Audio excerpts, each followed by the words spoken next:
Welcome to I dream. నేను ఉదయశ్రీ. ఇప్పుడు మనతో రామ్ మెట్టు గారు ఉన్నారు, life coach and relationship expert. 12 ఏళ్ల నుంచి కూడా కెరీర్ పరంగా, ఎడ్యుకేషన్ పరంగా ఎంతో మంది స్టూడెంట్స్కి ఆయన గైడెన్స్ ఇచ్చారు అండ్ రిలేషన్షిప్లో వచ్చే సమస్యలకు కూడా కౌన్సిలింగ్ ఇస్తూ ఉంటారు. ఆయనతో మాట్లాడదాం. హలో అండి. హాయ్ అండి. ఇప్పుడు పెళ్లికి ముందున్న ఇంట్రెస్ట్ పెళ్ళయ్యాక స్పౌస్లో ఎందుకు ఉండట్లేదు? ఇంట్రెస్ట్ అంటారా? మీకు చెప్తాను ఎందుకు ఉండదంటే, జనరల్లీ ఇది మనం ఎక్కడ లవ్ మ్యారేజెస్లో ఎక్కువ చూస్తుంటాం. లవ్ మ్యారేజ్ కాదు, అరేంజ్ మ్యారేజ్లో కూడా చూస్తుంటాం. ఏంటంటే పెళ్ళవ్వక ముందు వరకు ఆ కేర్ కానివ్వండి, ఆ ఎఫెక్షన్ కానివ్వండి, లవ్ కానివ్వండి, అదంతా ఒక లెవెల్లో ఉంటుంది. పెళ్ళైపోయిన తర్వాత అదంతా ఇంకో లెవెల్లో, I mean like it comes down. బేసిక్గా కమ్స్ డౌన్ అని చాలామంది అనుకుంటూ ఉంటారు. They claim that. కానీ I will tell you the reality అండి. ఇక్కడ పెళ్ళికి ముందు ఏదైతే కేర్, లవ్, ఎఫెక్షన్ చూపిస్తున్నారో అదంతా over action. It's as simple, right? It is not the real love, it is not the real them చెప్పాలి అనంటే. ఎందుకు అనంటే, పెళ్ళి కాకముందు నాకు నేను ఆ అమ్మాయిని ఇంప్రెస్ చేయాలి, ఆ అమ్మాయి నాకు దక్కాలి, కాబట్టి నేనేంటంటే నా చేతలు, నా మాటలు అన్నీ కూడా దానికి తగ్గట్టే ఉంటాయి.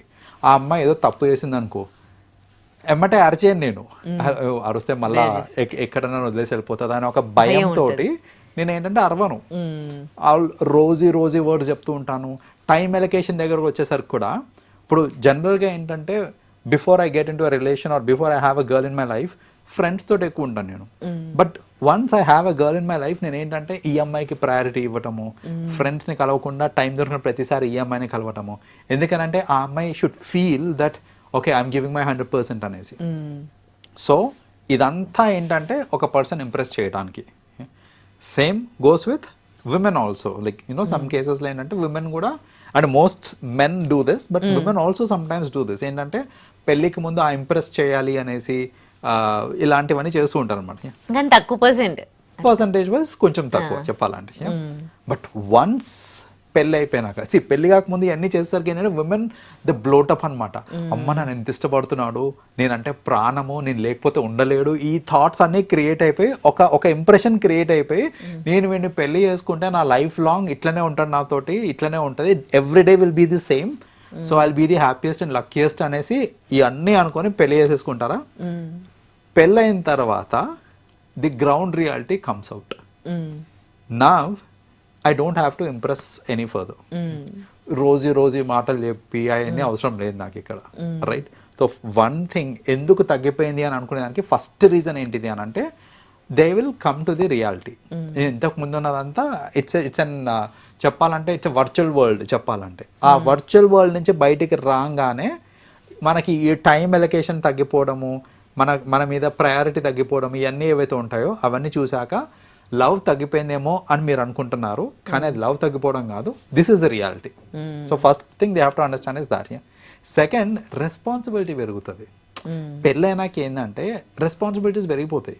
సో రెస్పాన్సిబిలిటీస్ నెత్తి మీద పెట్టుకొని నేను ఇంకా 24 గంటలు నీతోటే ఉంటాను అంటే అది it doesn't work out that way. Like so రెస్పాన్సిబిలిటీస్కి ప్రయారిటీ ఇచ్చే టైంలో ఏమవుతుందంటే టైం ఎలకేషన్ తగ్గిపోతుంది. టైం ఎలకేషన్ తగ్గినప్పుడు అగైన్ ఆ ఫీలింగ్ వస్తుంది మనకి, ఏంటంటే నన్ను లవ్ చేస్తలేరు, లేకపోతే నా మీద లవ్ తగ్గిపోయింది, ఇట్లాంటివన్నీ వస్తుంటాయి అనమాట. సో బేసిక్గా that is where this comes in to picture. ఏంటంటే ఆ రెస్పాన్సిబిలిటీస్ వచ్చినప్పుడు, గ్రౌండ్ రియాలిటీ హిట్ అయినప్పుడు ఈ థాట్స్ అన్నీ వస్తూ ఉంటాయి అనమాట. అండ్ మీకు సింపుల్గా ఒకటి చెప్తానండి, అంటే for every one to understand how virtual and real world is అనేసి. సపోజ్ నాకు పెళ్ళి కాలేదు, I have a girl friend.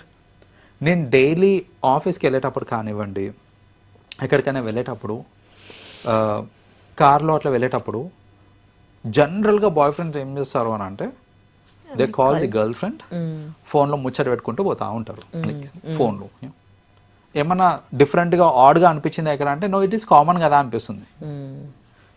Have you ever seen a husband calling wife and talking through, అంటే రోడ్డు మీద నేను ఆఫీస్ రీచ్ అయ్యేంత వరకు నేను నా వైఫ్కి కాల్ చేసి మాట్లాడుకుంటూ వెళ్ళి అప్పుడే రీచ్ అయినాను పెట్టేసా అని అవుతుందా అంటే అవ్వదు. It doesn't work that way.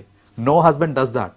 Only we can see this kind of change in husbands only అని అంటాను. See, ఎందుకంటే men generally on and average చూసుకుంటే ఏంటంటే men try harder to impress. ఒక అమ్మాయిని ఇంప్రెస్ చేయడానికి మెన్ కొంచెం ఎక్కువ ట్రై చేస్తుంటారు. వెరీ రేర్లీ అమ్మాయి అంత కష్టపడాల్సి వస్తుంది. ఒక అబ్బాయిని ఇంప్రెస్ చేయాలంటే అమ్మాయి పెద్దగా కష్టపడాల్సిన అవసరం లేదు. సో కాబట్టి ఏంటంటే ఒక అమ్మాయిలో ఆ చేంజెస్ పెద్దగా కనపడవు. Like no matter how you are, if you really want to impress someone you will not have to try so hard. So because ఈ అబ్బాయి ఏంటంటే ఆ డ్రమాటిక్ షిఫ్ట్ అనేది ఎందుకు కనిపిస్తుంది అని అంటే వాళ్ళు ఎక్కువగా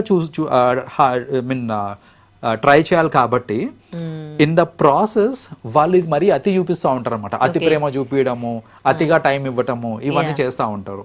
అండ్ సడన్లీ ఆ షిఫ్ట్ అనేది డ్రాస్టిక్ గా కనిపిస్తుంటది అబ్బాయిలలో. అమ్మాయిలకి అంత ఇది ఉండదు కాబట్టి ఆ షిఫ్ట్ కనపడదు బేసిక్. ఈ అతి అసలు ట్రస్ట్ చేయొద్దు అనమాట. సమ్ పీపుల్ జెన్యున్ గా చేస్తుంటారు, కానీ ఇక్కడ నేను ఏం చెప్తున్నానంటే ఇది క్యారీ ఫార్వర్డ్ కాదు. వాళ్ళు కావాలని చేస్తున్నారా, జెన్యున్ గా చేస్తున్నారా పక్కన పెట్టేసేయండి. ఏవైతే మీరు పెళ్లికి ముందు ఎక్స్పీరియన్స్ అవుతున్నారో పెళ్లి తర్వాత అది ఎక్స్పీరియన్స్ అవ్వరు, తగ్గుతుంది, ఇంటెన్సిటీ తగ్గుతుంది. అంటే సేమ్ అవుతుండొచ్చేమో బట్ ఇంటెన్సిటీ తగ్గుతుంది. అది గుర్తుపెట్టుకుంటే అట్లీస్ట్ ఏంటంటే will be prepared for the future. So otherwise ఏంటంటే మనకి థాట్స్ అన్ని వస్తూ ఉంటాయి అనమాట. వాళ్ళు లవ్ చేయట్లేదు ఇట్లాంటివన్నీ వస్తూ ఉంటాయి మనకి. సో ఈ గ్రౌండ్ రియాలిటీ అర్థం చేసుకోవడం ఇంపార్టెంట్. నేను ఎందుకు చెప్పానంటే ఇది మళ్ళీ అందరు అనుకుంటారు అంటే ఇప్పుడు ఎవరైనా నిజంగా జెన్యున్ గా ఎఫర్ట్ పెడుతున్నా కూడా అరే వీళ్ళు ఓవర్ యాక్షన్ చేస్తున్నారా అనుకునే పాసిబిలిటీ ఉంది. కాబట్టి వ్యూవర్స్కి మనం చెప్పేది ఏంటంటే ఎవరన్నా ఎఫర్ట్ పెడుతున్నారు అని అంటే అది తెలిసి చేసినా తెలియక చేయకపోయినా whatever effort they are putting or whatever you are experiencing అది ఖచ్చితంగా పోస్ట్ మ్యారేజ్ చేంజ్ అవుతుంది for whatever reasons. So దానికి ప్రిపేర్డ్ ఉన్నారు అని అంటే అట్లీస్ట్ మనకి థాట్స్ రావు లైక్ మన స్పౌస్ కి మన మీద ఇంట్రెస్ట్ తగ్గింది, లేకపోతే ఇంకొకరు ఎవరైనా తగులుకున్నారేమో, ఇట్లాంటి థాట్స్ అన్ని వస్తూ ఉంటాయి చూడండి, అవి రాకుండా ఉంటాయి మనకి. ఓకే, ఇది అంటే బిఫోర్ అండ్ ఆఫ్టర్ మ్యారేజ్. కొంతమంది ఇప్పుడు అరేంజ్ మ్యారేజ్లలో కూడా అంటే వన్స్ మ్యారేజ్ సెట్ అయింది అనుకోండి, వాళ్ళకి సెటిల్ అయింది అనుకోండి, ఫస్ట్ కొన్ని డేస్ బాగా మాట్లాడడం, ఒక 1 year వరకు కూడా వాళ్ళు ఇద్దరిని చూస్తూ ఉంటే చూడముచ్చటగా ఉంటారు. ఆ తర్వాత 1 year తర్వాత మళ్ళీ యాజ్ యూజువల్ అయిపోతారు. మరి ఇలాంటి వాటిలో అంతే, ఇది కూడా అంతే. ఏంటంటే కొత్త జంట, కొత్త ముచ్చట. సో బేసిక్ గా ఏంటంటే నేను హర్ట్ చేయొద్దు, ఎందుకంటే నేను అలుగుతుంది మళ్ళీ, లేకపోతే అమ్మాయి కూడా అలాగే అనుకుంటా నేను ఇంప్రెస్ చేయాలి, వాళ్ళ ఫ్యామిలీని మొత్తం ఇంప్రెస్ చేయాలి. స్టార్టింగ్ లో పెళ్ళైన కొత్తలో లేకపోతే పెళ్లి కాకముందు జస్ట్ కొంచెం ముందు థాట్స్ అన్ని ఎట్లుంటాయంటే నేను ఫుల్ గుడ్ బిహేవియర్ ప్రొజెక్ట్ చేయాలి, వాళ్ళందరిని ఇంప్రెస్ చేయాలి, వాళ్ళ ఫ్యామిలీస్ ని వాళ్ళ రిలేటివ్స్ ని అందరిని ఇంప్రెస్ చేయాలి, ఇవన్నీ థాట్స్ లో ఉంటారు. 1 year అయ్యేసరికి ఆ థాట్స్ ఇంకా అలాగే ఉంటాయంటే ఉండవు, మర్చిపోతారు. So that is where the change comes again. Okay, right. ఈ మధ్య మొత్తం సోషల్ మీడియా అంతా కూడా వ్యూవర్షిప్ అయిపోయింది. రాంగ్ థంబ్నెయిల్స్ అండ్ ఏదైనా న్యూస్ జరిగిందనుకోండి, అసలు సొసైటీలో ఎన్ని ప్రాబ్లమ్స్ ఉన్నాయి, ఎంత క్రియేటివిటీ ఉంది. సో ఒక సోషల్ మీడియా రెస్పాన్సిబిలిటీ ఏంటి అంటే క్రియేటివిటీని బయటికి తీయడం అండ్ జరుగుతున్న ఇష్యూస్ పైన ఫైట్ చేయడం. కానీ ఎవరి పర్సనల్ థింగ్స్ వెళ్ళి చూయించి వ్యూవర్షిప్ కోసం గంటల తరబడి అవే నడిపిస్తూ ఉంటారు. అండ్ వాటిని అప్పుడు ఇంట్లో ఎవరైనా చూస్తూ ఉన్నప్పుడు ఒక్కోసారి అనిపిస్తూ ఉంటుంది, మనం కూడా సోషల్ రెస్పాన్సిబిలిటీ ఉండాలి కదా, ఇలాంటివి మనం ఎంకరేజ్ చేస్తూ ఉంటే వాళ్ళు ఇలాంటివి నడిపిస్తూనే ఉంటారు. సో అలాంటివి తగ్గాలి అంటే ప్రతి ఒక్కరూ ఎలాంటి రెస్పాన్సిబిలిటీతో ఉండాలి? సోషల్ రెస్పాన్సిబిలిటీ అనేది ఇట్స్ ఇంపార్టెంట్ బోత్ సైడ్స్ నుంచి, వ్యూవర్ సైడ్ నుంచి అవ్వచ్చు, మీడియా హౌసెస్ సైడ్ నుంచి అవ్వచ్చు, ఇద్దరికి కూడా ఆ రెస్పాన్సిబిలిటీ అనేది ఉండాలండి. ఎందుకంటే అసలు సోషల్ మీడియా ఎంత పవర్ఫుల్ అంటే ఇట్ డ్రైవ్స్ ది సొసైటీ. అయితే పాజిటివ్ సైడ్ డ్రైవ్ చేయాలన్నా నెగిటివ్ సైడ్ డ్రైవ్ చేయాలన్నా అనేది it is purely in the hands of media houses. So what I generally suggest is, ఒక చిన్న ఎగ్జాంపుల్ తీసుకుందాం.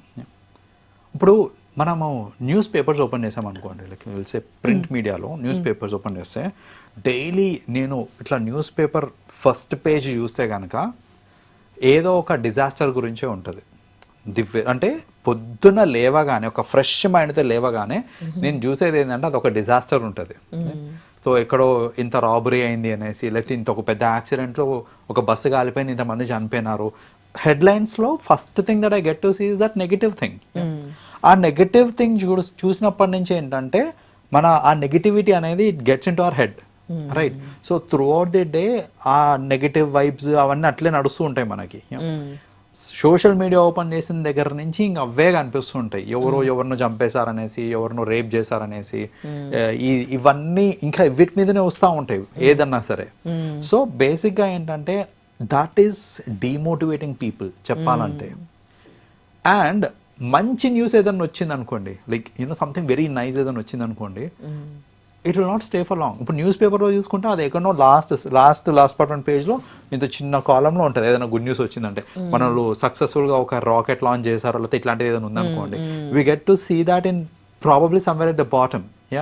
ఆర్ ఇప్పుడు డిస్ట్రిక్ట్ స్పోర్ట్స్లో కానివ్వనండి, నేషనల్ స్పోర్ట్స్, ఇంటర్నేషనల్ అంటే స్టిల్ ఓకే, నేషనల్ స్పోర్ట్స్ ఇవన్నీ కూడా ఎక్కడో లోపల ఉంటాయి. సో ఈ స్పోర్ట్స్లో ఎవరేం అచీవ్ చేశారో, ఈ అచీవర్స్ గురించి, వీటన్నిటి గురించి ఎక్కడో లాస్ట్లో ఉంటాయి మనకి. కానీ front pages are not for that, it's always for crime. Just imagine the other way round. ఈ అచీవర్స్ గురించి ఎవరేం అచీవ్ చేశారో, ఈవెన్ డిస్ట్రిక్ట్ లెవెల్ అన్నా కానివ్వండి, అసలు స్పోర్ట్స్లో కానివ్వండి, ఆర్ ఏదన్నా రంగంలో కూడా ఎవరేం అచీవ్ చేశారనే పాజిటివ్ మొత్తం అంతా ఫ్రంట్ పేజెస్లో పెట్టి, ఏదన్నా డిజాస్టర్ ఉంటే ఆ మూలను చిన్న ఎక్కడో కింద ఉందనుకో, how much energy it gives us, it will fill us with a lot of positivity. Similarly ఈ సోషల్ మీడియాలో కూడా మంచి ఏదైనా జరిగింది అని అంటే మీరు దాన్ని హైలైట్ చేయండి, పుష్ చేయండి, you will get viewership from that also. Negative ఏదైనా జరిగింది అని అంటే చూపించండి, let people know about it, but somewhere at the bottom కొంచెం వరకు, కొద్దిసేపు వరకు, మ్యాక్సిమం ఒక 1-2 hours ఆర్ మేబీ 1 day రోజులు తడబడి దాని గురించే మాట్లాడటము, దాన్నే హైలైట్ చేస్తూ ఉండడము is something which I'm against అండి. సో అలా ఉన్నప్పుడు ఏమవుతుందంటే ఇట్ ప్రొపగేట్స్ ద నెగిటివిటీ. అంటే ఇలా చూసే వాళ్ళు వాటిని ఎంతసేపు మీరు ఇప్పుడు వ్యూవర్ చూస్తూ ఉంటేనే అది ఇంకా అరే వ్యూవర్షిప్ వస్తుంది అని అక్కడ డ్రైవ్ చేస్తూ ఉంటారు కదా. సో మరి చూసే వాళ్ళది కూడా అలాంటివి ఇంట్రెస్ట్గా చూడడం కూడా మిస్టేకే కదా.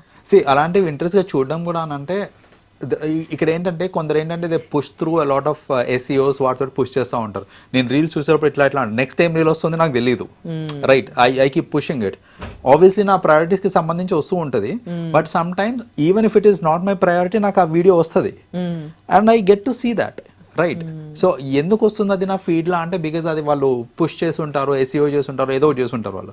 నేనేమంటున్నాను అంటే అసలు కంటెంట్ క్రియేషన్లోనే ప్రాపర్ కంటెంట్ క్రియేట్ చేసి మీరు పుష్ చేశారనుకోండి, నా ఫీడ్లో వచ్చేటి అన్ని నాకు మంచి ఫీడే వస్తుంది కదా. సో అఫ్ కోర్స్ మీరు అన్నట్టు ఈవెన్ ప్రేక్షకులు కూడా they have their take in it. వాళ్ళు అలాంటివే సెర్చ్ చేసి ఆ కీవర్డ్స్ హైలైట్ అయ్యి ఆ కీవర్డ్స్నే పెట్టి ఆ థంబ్నెయిల్సే పెట్టి ఇంకా పుష్ చేస్తూ ఉంటారు for viewership. But what I say is ఒకవేళ మీడియా హౌస్ కనుక స్ట్రాంగ్గా ఉందనుకోండి ఇన్ దిస్ రిగార్డ్, దట్ పాజిటివిటీని ఎక్కువ ప్రొపగేట్ చేద్దాము, నెగిటివిటీని తగ్గిద్దాము అనేసి అన్ని మీడియా హౌసెస్ కనుక ఒక స్ట్రాంగ్ ఇది తీసుకొని ఉంటే, కమిట్మెంట్ తీసుకున్నా, లేదా అట్లీస్ట్ గవర్నమెంట్ ఇన్వాల్వ్ అయ్యి if regulation is passed as such, అప్పుడు ఏమవుతుందంటే ఈ పాజిటివిటీ అనేది ఎక్కువ వెళ్తుంది and people will watch accordingly, people will watch. ఇప్పుడు అంత పాజిటివ్ కంటెంట్ వస్తుంది కదా అని నేను సోషల్ మీడియా చూడకుండా అయితే ఉండను కదా, I will still watch, right. But the impact it creates అనేది బెటర్ గా ఉంటుంది మనకి. అయినా ఎఫైర్స్ అనేవి అంత పెద్ద ఇష్యూ అండి, ప్రపంచంలో ఎన్ని సమస్యలు లేవు. ఇప్పుడు ఒక ఇద్దరు పర్సనల్ ఎఫ్ఐఆర్ అది గొడవగా అయింది, పిఎస్కి వెళ్తారు, కంప్లైంట్ ఇచ్చుకుంటారు, అది ఏం జరుగుతుందో సెకండరీ. అఫ్ కోర్స్ అందులో కూడా కొన్ని మిస్టేక్స్ ఉన్నప్పటికీ తప్పు అనుకో ఎఫ్ఐఆర్ పెట్టుకోవడం, కానీ అంత పెద్ద ఇష్యూ అయితే కాదు కదా. గంటల తరబడి ఆ న్యూస్ని నడిపించి వ్యూవర్షిప్ కోసము, అంటే ఆ గంటల తరబడి వాళ్ళు నడిపిస్తున్నా మీరు ఎట్లా చూస్తూ ఉన్నారు, మీకేం వస్తుంది, how you wasting your time here? దాంట్లో ఒక స్ట్రాటజీ ఉంటుంది. గంటలు పడే ఎందుకు చూస్తున్నారు వీళ్ళు, గంటలు ఎందుకు చూస్తున్నారు అని అంటే అదేంటంటే ఎప్పటికప్పుడు అప్డేట్స్ ఇదవుతూ ఉంటుంది. సో ఫస్ట్ ఒక వీడియోలో ఏంటంటే వాళ్ళు ఇద్దరు ఇలా కొట్టుకున్నారు అంతే, నెక్స్ట్ వీడియోలో ఏంటంటే ఇంకోటి యాడ్ అవుతుంది, కొట్టుకుని ఈ పోలీస్ స్టేషన్కి వెళ్ళారు అనేసి. సో అట్లా ఏంటంటే that kind of curiosity create చేస్తూ ఉంటారు. లైక్ ఒక వీడియో చూస్తాను నేను to know more about what exactly happened, నేను సిమిలర్ వీడియోస్ని ఇంకా చూస్తూ ఉంటాను. సో దాట్ వే ఏంటంటే పీపుల్ ఆర్ ఆల్సో క్యూరియస్, ఆ క్యూరియాసిటీ క్రియేట్ చేస్తున్నారు మీడియా హౌసెస్.